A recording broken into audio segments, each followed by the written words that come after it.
नमस्कार दोस्तों, मैं मनोज श्रीवास्तव आ चुका हूं एक नए वीडियो के साथ। इसमें हम लोग ऑसिलेशन और वेव्स नाम का जो सेगमेंट है उसे रिवाइज करने की कोशिश करेंगे। इस वीडियो के फर्स्ट पार्ट में हम लोग ऑसिलेशंस रिवाइज करेंगे और नेक्स्ट पार्ट में हम लोग वेव्स को रिवाइज करने की कोशिश करेंगे। इस वीडियो को ज्यादा से ज्यादा अपनों तक शेयर करिए और एफर्ट लगा है बनाने में या लगता है निश्चित रूप से, तो अगर कुछ नहीं हो सकता तो कम से कम शेयर और सब्सक्राइब तो हो ही सकता है। इतना भी करेंगे तो शायद हमारे वाले टाइम के लिए और अच्छा हो। तो बहुत बहुत धन्यवाद है और आगे बढ़ते हैं, ध्यान दीजिएगा। एक कुछ बहुत बेसिक से डिस्कशंस के साथ कंटिन्यूएशन शुरू करते हैं, उसके बाद टू द पॉइंट हम लोग क्वेश्चंस पे काम करेंगे।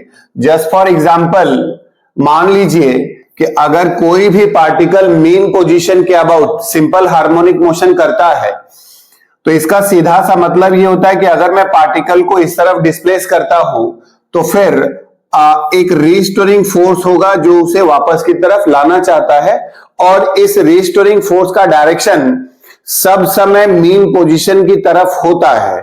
इस तरह से अगर हम यहां पे डिस्प्लेस करेंगे अगेंस्ट या नेगेटिव एक्स डायरेक्शन में, तो भी रिस्टोरिंग फोर्स का डायरेक्शन मीन पोजीशन की तरफ ही होता है। जब तक ये रिस्टोरिंग फोर्स एक्शन में नहीं होगा तब तक कभी भी कोई ऑसिलेटरी या सिंपल हार्मोनिक मोशन फिलहाल नहीं हो सकता। तो जैसे ही आप कहते हैं तो ये जो रिस्टोरिंग फोर्स है उसका डायरेक्शन डिस्प्लेसमेंट के अगेंस्ट होता है, that is always directed towards the mean position, that is always directed towards the mean position and it is proportional to x basically. So if you say it like this, F equals to minus of kx. kx is the force constant या फिर proportionality constant भी है यहाँ पर, but force constant. So अगर आप यहाँ लिखेंगे तो आप इसे लिखते हैं m a minus of kx, ऐसा लिखा जा सकता है। इस तरह से अगर हम m को लिखेंगे एक्सेलरेशन, तो जैसा कि आपको पता है कि अगर आप पोजीशन को दो बार डिफरेंशिएट करते हैं तो आप एक्सेलरेशन तक पहुंच सकते हैं, plus kx is equals to 0। याद रखिएगा, this is the differential equation of simple harmonic motion. इस तरह से अगर कोई भी क्वांटिटी कुछ इस तरह से रिप्रेजेंट कर रही है या इस तरह के फॉर्मेट में है, तो निश्चित रूप से वो सिंपल हार्मोनिक मोशन फॉलो करती है। अब हम यहां पे ये कह सकते, बोले सर कोई भी ऐसी क्वांटिटी यहां लिखी होगी तो ऐसा होगा? बोले हाँ सर। फॉर एग्जांपल, अगर मैं एक एग्जांपल के तौर पे कहता हूं बच्चा, तो इसका मतलब d2q बाई dt2 प्लस, अगर हम यहां लिखते हैं k बाई m और यहां q लिख दूं, समथिंग लाइक दिस, मान लेते हैं ऐसा लिखते हैं। तो यहां बच्चा क्या लिखा हुआ है? q। इसका मतलब यहां पर q का बिहेवियर ऑसिलेटरी या एसएचएम फॉलो करेगा। यहां पर जब कोई चीज एसएचएम फॉलो करेगी तो निश्चित रूप से उसका टाइम पीरियड होना चाहिए, और अगर उसका टाइम पीरियड होगा तो उसकी एंगुलर फ्रीक्वेंसी होगी। तो इसका मतलब ये जो होता है, सब समय जो एक्स का कोफिशिएंट होता है ये ओमेगा स्क्वायर के बराबर होता है। तो फिलहाल अगर हम यहां लिख देखें, तो अगर आप इस इक्वेशन पर्टिकुलर को ऑब्जर्व करें तो d2x by dt2 plus k by m into x is equals to nothing but 0। यहां पर ये वाला जो पार्ट है ना बच्चा, इसी को हम ओमेगा स्क्वायर बोलते हैं और ये k बाई m के बराबर होता है। इसका मतलब ये हुआ कि अगर आप किसी का भी टाइम पीरियड कैलकुलेट करने की कोशिश कर रहे हैं तो omega is equals to root over of k by m हो जाएगा, और time period t will be equals to 2 pi root over of m by k। ये दिमाग में बैठा लीजिए कि जब भी कोई बॉडी ऑसिलेट करेगी तो टाइम पीरियड का फॉर्मूला होगा 2 pi root over m by k। m is the mass of the oscillating body, m is the mass of the oscillating body and t is the coefficient of x। इसका मतलब, sorry, m is the mass of the body and k is the coefficient of x। इसका मतलब कि अगर आप x का coefficient निकाल पाए तो बात बन जाएगी। तो कोशिश करिएगा, अब हम लोग एक ही अप्रोच फॉलो करेंगे, क्योंकि सिंपल हार्मोनिक मोशन में ना आप इसको चैप्टर वाइज बाउंड नहीं कर सकते। फ्लूइड मैकेनिक्स में भी लिक्विड कॉलम में ऑसिलेशन हो सकता है, थर्मोडायनामिक्स में पिस्टन में ऑसिलेशन हो सकता है, ग्रेविटी में सिंपल पेंडुलम में हो सकता है, मैकेनिकल अरेंजमेंट में अलग अलग केसेस के लिए सिंपल हार्मोनिक मोशन हो सकता है, इलेक्ट्रिक फील्ड में ऑसिलेशन हो सकता है। तो अगर कोई भी फोर्स रिस्टोरिंग बिहेवियर शो कर रहा है तो निश्चित रूप से हो सकता है। स्प्रिंग बैलेंस, स्प्रिंग कंडीशंस में हो सकता है, स्प्रिंग फोर्सेस के इन्फ्लुएंस में हो सकता है। इसलिए किसी भी तरह से आप इस चैप्टर को बाइंड करने की कोशिश ना करें। आओ बच्चों देखते हैं, यहां पर हम लोग सबसे पहले जस्ट एक बेसिक एग्जांपल लेते हैं, सिंपल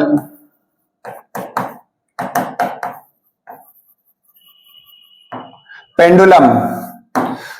अगर आप एक सिंपल पेंडुलम की बात करते हैं तो सिंपल पेंडुलम का बहुत सीधा सा मतलब होता है बच्चा कि एक इनएक्सटेंसिबल आइडियल स्ट्रिंग लेते हैं जो कि मासलेस होगी और इनएक्सटेंसिबल होगी, और वो एक बॉब से कनेक्टेड है। जैसे ही वो बॉब से कनेक्टेड है और इसे अगर हम आगे की तरफ इधर डिस्प्लेस करते हैं, बहुत ज्यादा नहीं होना चाहिए एंगुलर डिस्प्लेसमेंट, तो पीरियोडिक हो जाएगा बट एसएचएम नहीं होगा।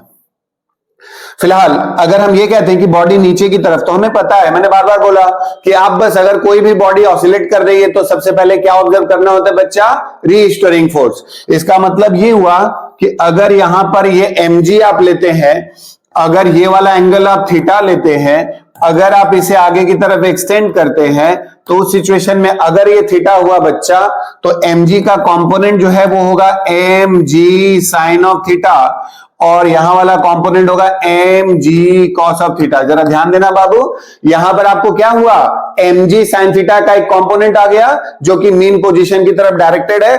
निश्चित रूप से वो उस बॉडी को रिस्टोर करवाने की कोशिश करेगा, और जब वो रिस्टोर करवाने की कोशिश करेगा तो यही f रिस्टोरिंग होगा बच्चा, और that is equals to minus of mg sin theta. Is very clear thing now.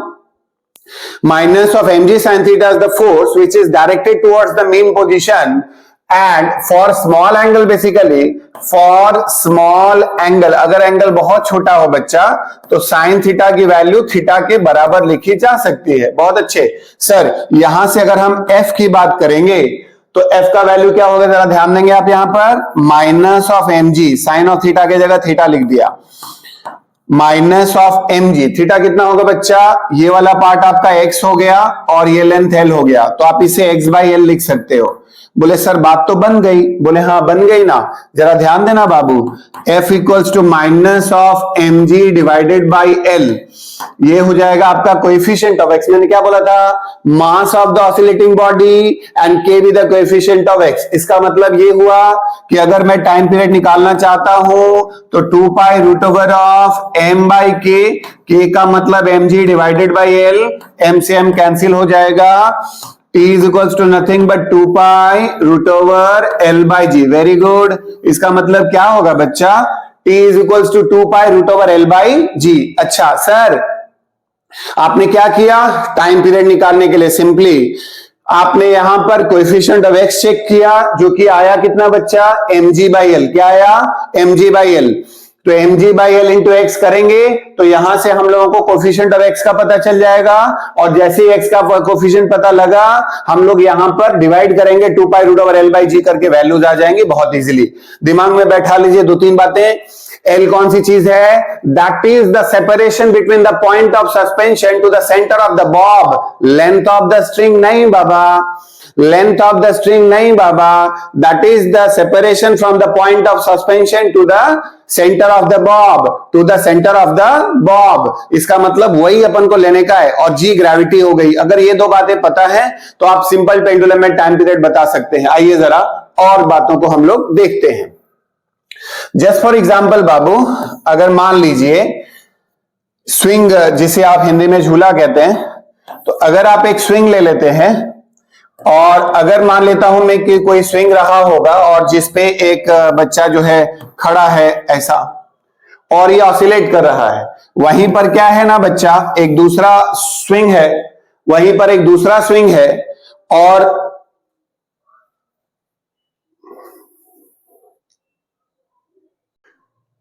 अगर आप यहां ध्यान देंगे, मैंने क्या कहा पिछले केस में कि अगर एक स्विंग लिया गया है और इसी स्विंग में एक बच्चा खड़ा है, ठीक, और दूसरा स्विंग है, और यहीं पे एक बच्चा क्या हो गया भाई, या बैठ जाता है, तो बैठ जाने की सिचुएशन में क्या होगा, ध्यान दीजिएगा, जैसे ही ये बच्चा बैठ गया बच्चा, तो उस सिचुएशन में क्या हो गया मुझे बताएं आप, सेंटर ऑफ मास शिफ्ट हो जाएगा बाबू। इसका मतलब पहले जो बॉब का या पर्सन का सेंटर ऑफ मास रहा होगा वो थोड़ा ऊपर रहा होगा, और बैठने की सिचुएशन में सेंटर ऑफ मास क्या हो जाएगा, नीचे शिफ्ट हो जाएगा, है ना।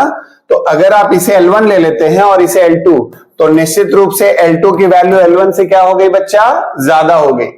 और अगर L2 की वैल्यू L1 से ज्यादा है तो T is proportional to root L basically, so we can say T2 is greater than T1। इसका मतलब क्या हुआ कि एक बच्चा अगर झूले पे खड़ा होता है तो बात कुछ अलग होगी, अगर एक बच्चा झूले पे बैठ जाता है तो टाइम पीरियड बदल जाएगा। क्यों बदला? क्योंकि सेंटर ऑफ मास नीचे शिफ्ट हो गया, इफेक्टिव लेंथ चेंज हो गया, इसलिए सेंटर ऑफ मास शिफ्ट होने की वजह से टाइम पीरियड बदला। दूसरी बात करते हैं बच्चा, अगर आप यहां पर एक फुटबॉल लेते हैं या बलून टाइप का इमेजिन करिए, सॉलिड है और लाइट है और इस सिचुएशन में यहां पे हम लोगों ने क्या किया कि एक बहुत छोटा सा स्मॉल अपर्चर बना लेते हैं, ठीक। तो जैसे ही आप स्मॉल अपर्चर बनाओगे बच्चा, मैंने यहां से पानी भर दिया, so that water is filled in it basically, और लाइट है ये बॉडी, और एक नीचे सेंटर बॉटम पे होल बना देते हैं। तो हमें बताना है कि इसको जब ऑसिलेट करवाएंगे तो इसके टाइम पीरियड पे क्या फर्क पड़ने वाला है। आइए जरा ध्यान देते हैं बच्चा, यहां पर जैसे ही आप इसे करोगे तो निश्चित रूप से क्या होगा, मुझे बताएंगे आप? हाँ जी बताएंगे। तो मास क्या होगा बाबू, कम होने लगेगा, ठीक। और अगर मास कम होने लगा तो सेंटर ऑफ मास जिधर ज्यादा होता है ना, जिधर मास ज्यादा होता है ना, सेंटर ऑफ मास उधर ही शिफ्टेड होता है। इस तरह से अगर आप यहां पर देखेंगे तो अब क्या होगा बच्चा, सेंटर ऑफ मास जहां पहले यहां था वो नीचे की तरफ शिफ्ट होना शुरू हो जाएगा, और जैसे ही सेंटर ऑफ मास नीचे की तरफ शिफ्ट होना शुरू होगा इफेक्टिव लेंथ बढ़ने लगेगा। तो पहले क्या था, इफेक्टिव लेंथ यही था, अब बाद में जैसे जैसे मास निकलेगा मास नीचे आता जाएगा, सेंटर ऑफ मास नीचे शिफ्ट होगा, सेंटर ऑफ मास नीचे शिफ्ट होगा, इफेक्टिव लेंथ बढ़ेगा, टाइम पीरियड बढ़ जाएगा। तो शुरुआती दौर में तो टाइम पीरियड बढ़ेगा, लेकिन ये बात आपको ध्यान रखनी होगी कि जब ये पूरी तरह से एम्प्टी हो जाएगा, खाली हो जाएगा, तो खाली बर्तन का सेंटर ऑफ मास भी सेंटर पे ही रहता है। तो फाइनली बढ़ते सेंटर ऑफ मास बढ़ेगा, लेंथ बढ़ेगा, बढ़ के टाइम पीरियड बढ़ेगा, फिर जब खाली होगा तो फिर वापस आ जाएगा। तो ग्रेजुअली बढ़ेगा, फिर वापस आके वो अपनी इनिशियल वैल्यूज को रिटेन कर लेगा। तो कहने का मतलब आप क्या समझे यहां पर कि जैसे ही सेंटर ऑफ मास नीचे की तरफ शिफ्ट होगा टाइम पीरियड बढ़ेगा, लेकिन जब बर्तन पूरा खाली हो जाएगा तो ये वापस आ चुका होगा, है ना। आइए जरा और देखते हैं, सभी लोग ध्यान रखेंगे इस बात का। आइए, जैसे अगर आप टाइम पीरियड की बात करते हैं तो that is equals to 2 pi root over of L by G। अब आप हो सकता है कि किसी भी पेंडुलम को लिए और आप इस पेंडुलम को कहां लेके चले गए, किसी लिक्विड में। Let's say the whole system is immersed in a liquid. बच्चा अगर आप किसी भी सिस्टम को लिक्विड ले जाते हैं और इसे क्या करते हैं, आप डुबाते हैं, लिक्विड के अंदर डुबाते हैं, तो जैसे ही आप डुबाओगे ना बाबू, यहां पे कौन कौन से फोर्सेस ऑब्जर्व करने हैं आपको, mg। आपको पता है एक बॉयंट फोर्स होता है ना, आपने पढ़ा होगा VDG, D माने डेंसिटी ऑफ द लिक्विड, और बॉयंट फोर्स हो गया। ये दो फोर्सेस अब अपने एक्शन में है। तो इस तरह से जब आप यहां पर नेट फोर्स निकालेंगे तो हो जाएगा mg dash equals to mg minus of VDG। और मुझे पता है मास को अगर हम लिखना चाहते हैं तो सिंपली आप यहां लिख सकते हैं V into capital D into G। ध्यान दीजिएगा, V इंटू कैपिटल D ये होगा मास, V इंटू कैपिटल D ये होगा मास। तो अगर मैं चाहता हूं V की वैल्यू को लिखना तो हम D का मतलब डेंसिटी ऑफ द सब्सटेंस, याद रखिएगा ये क्या है, सब्सटेंस का डेंसिटी, और ये क्या था, स्मॉल d लिक्विड का डेंसिटी।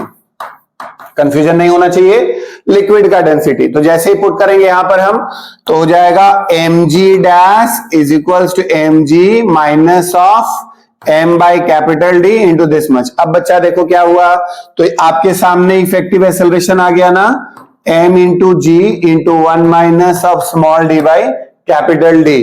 तो mg dash equals to mg into 1 minus of small d by capital D। इसको यहां से कट कर देंगे बच्चा हम लोग, तो हम लोग को g डैश मिल गया। g डैश कितना है बच्चा, ध्यान देना जरा से, यहां पर g नहीं है, g के साथ एक एक्स्ट्रा फैक्टर इन्वॉल्व हो गया है, और वो कितना है बाबू, whole bracket 1 minus small D by capital D, वो कितना है बाबू, whole bracket 1 minus small D by capital D, correct. Let us see, तो इसका मतलब सर कि जो आपका फॉर्मूला था, अब नया वाला जो टाइम पीरियड होगा वो root over L by G dash होना चाहिए क्या, हाँ सर यही होना चाहिए। तो L by G into 1 minus small D by capital D, that is the time period. I hope you got the point बाबू। तो इस तरह से क्या होगा, T dash is equals to 2 pi root over of L by G को अगर हम इनिशियल वैल्यू ले लें तो ये हो जाएगा 1 minus of root over small d by capital D. बच्चा ये वाली वैल्यू टी नॉट के बराबर है, टी डैश कितना होगा बाबू, root over of 1 minus of small D divided by capital D, that is T dash. तो याद रखिएगा, अगर किसी सिंपल पेंडुलम को किसी लिक्विड में डुबाया गया तब उस सिचुएशन में t dash equals to t not into whole bracket 1 minus small d by capital D के बराबर होता है। थोड़ा और जल्दी ध्यान देते हैं बच्चा, जैसे इफेक्ट ऑफ टेम्परेचर। अगर आप टेम्परेचर की बात करते हैं तो टेम्परेचर के सेंस में क्या होगा, जरा ध्यान देना बाबू। देखो आपको पता है ना, T is equals to root over of L by G, है ना। तो जैसे जैसे आप टेम्परेचर बढ़ाओगे इफेक्टिव लेंथ बढ़ सकता है, और जैसे ही इफेक्टिव लेंथ बढ़ेगा तो इसका मतलब हो गया कि हम अगर टेम्परेचर बढ़ा रहे हैं और चेंज कर रहे हैं तो उस सिचुएशन में निश्चित रूप से टाइम पीरियड पे फर्क आएगा, और टाइम पीरियड पे जो फर्क होगा बच्चा, that is equals to half delta l divided by l. ठीक है, बहुत अच्छे। तो इस तरह से आपने यहां पे क्या कर दिया, ध्यान देंगे आप इसे बाबू। तो इस तरह से delta t by t equals to half d l by l, that is there. Okay now, अच्छा तो सर आपने पढ़ा है ऑलरेडी, हम लोगों ने जानते हैं linear expansion coefficient. So you see delta t by t is equals to half alpha dl by l, half alpha dl by l। यहां से लिखेंगे तो alpha is equals to delta l by d del t, या t लिख लीजिए, temperature के साथ theta भी लिख सकते हैं आप, है ना। तो इसका मतलब delta t divided by t is equals to half alpha alpha delta theta, that is delta l by l बाबू, alpha delta theta delta l by l, correct. आइए यहां ध्यान देते हैं। तो ये आपको ध्यान रखना है कि अगर आपको टेम्परेचर में चेंज ऑब्जर्व करना है तो ये रिलेशन आएगा, करेक्ट। ठीक है, थोड़ा और बात कर लेते हैं बच्चा। अगर मान लो आपने क्या करा कि ये पेंडुलम ऊपर की तरफ एक्सेलरेटेड है, तो अगर ये पेंडुलम ऊपर की तरफ एक्सेलरेटेड है तो क्या होगा, उस सिचुएशन में आपको पता है जब ये अपवर्ड एक्सेलरेशन होता है तो स्यूडो फोर्स को कंसीडर करते हुए जी इफेक्टिव कितना लिखाया गया है, आप ऑलरेडी लॉज ऑफ मोशन में पढ़े हो इस बात को। नॉन इनर्शियल फ्रेम की सिचुएशन में G effective equals to G plus A होता है अपवर्ड एक्सेलरेशन की सिचुएशन में। तो इसलिए टाइम पीरियड जो होगा वो होगा 2 pi root over L by g plus a, correct. ये सभी बच्चों के काम आ सकता है, जो लोग क्लास 11 में पढ़ रहे हैं उनके लिए भी, खासकर रिवीजन पॉइंट ऑफ व्यू से भी, और जो लोग रेगुलर वगैरह कर रहे हैं, क्योंकि मैं कोशिश करूंगा और भी सेगमेंट्स में इन वीडियोस को कनेक्ट करने की। तो अगर आप जी इफेक्टिव की बात करते हैं या ए इफेक्टिव की बात करते हैं, तो ए इफेक्टिव की बात करते हैं तो that is nothing but g minus a in this situation. Downward acceleration में क्या हो जाएगा बच्चा, जी माइनस ए। तो इस तरह से टाइम पीरियड कितना होगा, 2 pi root over of L by g minus a. Very good. अच्छा तो चलिए और अच्छी बात है, सर अगर ये हॉरिजॉन्टली एक्सेलरेटेड कंटेनर हो तब क्या होगा। तो अगर ये कंटेनर हॉरिजॉन्टली एक्सेलरेटेड होगा तो आपको बता दूं, अगर ये एक्सेलरेटेड नहीं होता तो क्या होता, और एक्सेलरेटेड होगा तो क्या होगा, नहीं होता। अगर ये एक्सेलरेटेड नहीं होता तो ये बॉडी इसी पर्टिकुलर पॉइंट के about simple oscillatory motion deal कर रही हो, इधर उधर ऐसा ऐसा कर रहे थे। इसका मीन पोजीशन यहां पे होता। मीन पोजीशन वो होता है जहां पर बॉडी पर नेट फोर्स 0 होता है। तो यहां पर नेट फोर्स माने अलोंग द एक्सिस, जिधर बॉडी ऑसिलेशन डील कर रही है उधर के फोर्स की बात कर रहा हूं। तो उधर कोई फोर्स होता नहीं है बॉडी पे। नेट फोर्स का मतलब कंफ्यूजन नहीं होना चाहिए, मैं बाद में इस पे और बात करूंगा। यहां पर क्या बोल रहा हूं, अलोंग द लाइन जिधर रिस्टोरेशन हो रहा है उधर फोर्स नहीं होना चाहिए मीन पोजीशन पर। तो इस तरह से जैसे ही आप इसे ऑसिलेट करवाएंगे, ये अब एक नए सिचुएशन पे पहुंच जाएगी बात।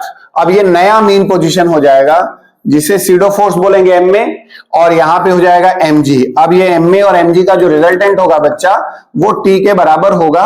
इस तरह से अगर आप देखेंगे यहां पे, तो along the length of the string जो कंपोनेंट आ गया यहां पर, along the length of the string जो कंपोनेंट आ गया यहां पर, ये हो जाएगा m root over of a square plus g square, है ना।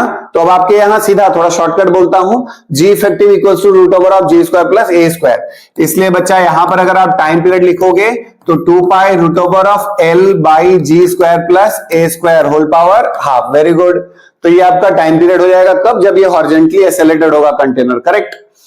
हाँ, क्यों? क्योंकि सूडो फोर्स बैक डायरेक्शन में लिया, mg नीचे ले लिया, तो यहां पे मीन पोजीशन आ गया। अब बॉडी इसी के ऊपर नीचे अपना मोशन फॉलो करेगी, है ना, इसी के ऊपर नीचे अपना मोशन फॉलो करेगी। तो हो जाएगा 2 pi root over of L by g square plus a square. बच्चा थोड़ा और ध्यान दीजिएगा आप सभी लोग।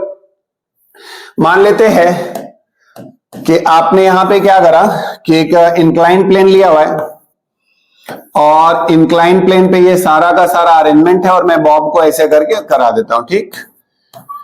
और मुझे यहां पर टाइम पीरियड बताना है, तो मैं आपको एक थोड़ा करने को हम लोग नॉन इनर्शियल फ्रेम में भी कर सकते हैं और इनर्शियल फ्रेम में भी कर सकते हैं। मैं थोड़ा शॉर्ट में बोलता हूं जो पॉसिबल आपके लिए। तो यहां पे क्या होगा बच्चा, देखो, अगर ये पूरा का पूरा फ्रेम किसी स्मूथ सरफेस पे चल रहा होगा तो जी साइन थीटा का एक्सेलरेशन होगा। इसका मतलब ये है कि अगर आप सूडो फोर्स इधर लगाओगे तो mg साइन थीटा लेना पड़ेगा, और अलोंग मतलब जो ग्रेविटी का कंपोनेंट इधर है वो है mg साइन थीटा, और ये है आपका mg, इधर अलोंग द प्लेन हो जाएगा mg cos थीटा। इस तरह से अगर आप यहां ऑब्जर्व करें तो आप पाएंगे कि अब ये मीन पोजीशन बनाएगा और mg cos theta vertical line है, परपेंडिकुलर द प्लेन, करेक्ट। वो इसी के अबाउट अब इधर इधर इधर इधर इधर इधर ऑसिलेटरी मोशन डील कर सकता है। इसलिए लेंथ के अलोंग जो कंपोनेंट है वो जी का कौन है बच्चा, जी cos थीटा। क्या है, जी cos थीटा।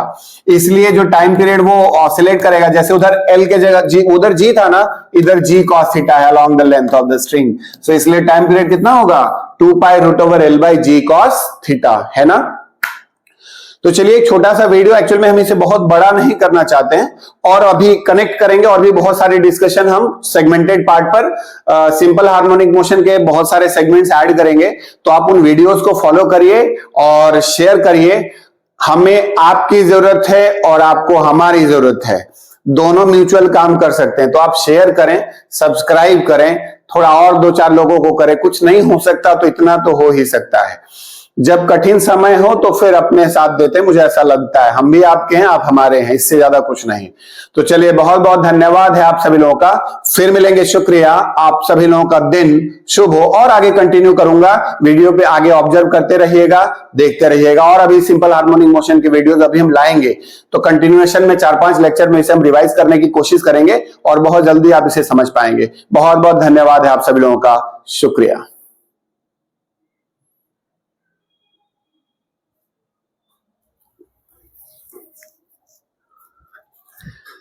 बस ठीक है।